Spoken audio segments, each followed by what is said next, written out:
Marco Rubio returned to the Senate floor for the first time in over 3 weeks, 3.5 weeks actually yesterday, and he said this.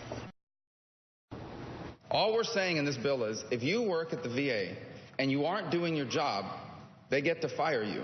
I think people are shocked that that isn't actually exist in the entire government, since there is really no other job in the country where if you don't do your job, you don't get fired. But in this instance, we're just limiting it to one agency. This should actually be the rule in the entire government. If you're not doing your job, you should be fired. So, Joe, there are just some who might have found a little irony in the statement, since Rubio has what the Washington Post calls the worst voting record in the Senate this year.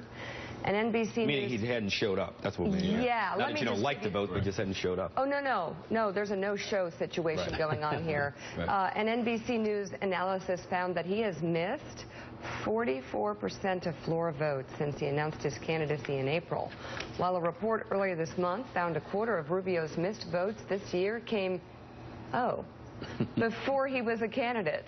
Rubio was even one of only 3 senators to miss a vote on a lifetime judicial appointment yesterday morning, but 3 hours before he arrived on the floor to say government employees should be fired for not doing their jobs.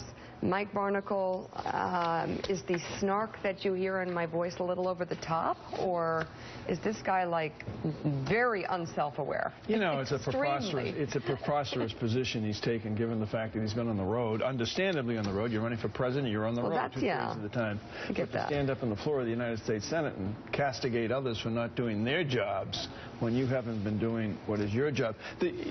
One quick